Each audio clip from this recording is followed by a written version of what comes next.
മനുഷ്യൻ ഇവിടെ കാണുന്നത് പോലെ ജീവിക്കണമെന്നും ഇവിടത്തെ ലൗകികത്തിൽ പൊളയ്ക്കണമെന്നാണ് മനുഷ്യന്റെ ആഗ്രഹം. എന്നാൽ അതിനെ വിട്ടുമാറുമ്പോൾ പിശാച് അങ്ങനെയുള്ളവരെ വിടത്തില്ല. അങ്ങനെയുള്ളവരെ ദൈവത്തിന് വേണ്ടി വേർതിരിഞ്ഞ് കൽപ്പന അനുസരിച്ച് വിശുദ്ധി പ്രാപിച്ച് നിയമം കാത്ത് ദൈവത്തെ ഭയത്തോടെ ദൈവസന്നിധിയിൽ നിന്ന് നിലവിളിക്കുന്ന ദൈവത്തിന്റെ കുഞ്ഞു വചനം കാക്കുമ്പോൾ പിശാചിന് അവനെ എങ്ങനെയെങ്കിലും നശിപ്പിക്കണമെന്നേ ഉള്ളൂ. എങ്ങനെയെങ്കിലും ഒറ്റപ്പെടുത്തണം, ആട്ടിക്കളയണം, അവഗണിക്കണം, അവനെ നിന്ദിക്കണം. എങ്ങനെ അവൻ എവിടെ മറിച്ചിടാവോ അത് നോക്കും. എന്നാൽ അതല്ല ശ്രദ്ധിക്കേണ്ടത്. എന്റെ ദൈവമാണ് എന്നോട് വാക്ക്, എന്റെ ദൈവത്തിന്റെ വാഗ്ദത്തത്തിലാണ് ഞാൻ.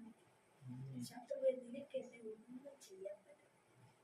നിന്നെ നിന്ദിക്കട്ടെ, പകയ്ക്കട്ടെ, ദൂഷിക്കട്ടെ, ഒറ്റപ്പെടുത്തട്ടെ, അവഗണിക്കട്ടെ, ആട്ടിക്കളയട്ടെ, അന്യപ്പെടുത്തട്ടെ, നിന്നെ ചൂണ്ടി നീ കൊള്ളത്തില്ല എന്ന് നിനക്കെതിരെ വാട കോരിക്കോട്ടെ. പക്ഷെ നിനക്ക് വേണ്ടി ഒരു നിത്യനീതിയുടെ ദൃഷ്ടി നിന്റെ മേലുണ്ടെന്ന് നീ കണക്ക് കൂട്ടിക്കൊണ്ടേ.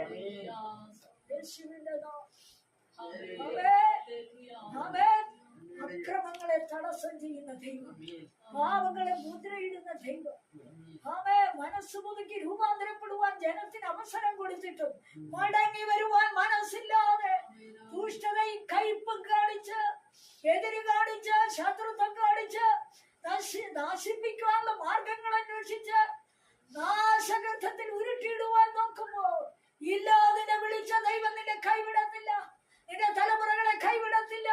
കാരണം നീ ഇതിനു വേണ്ടി നിന്നതാ.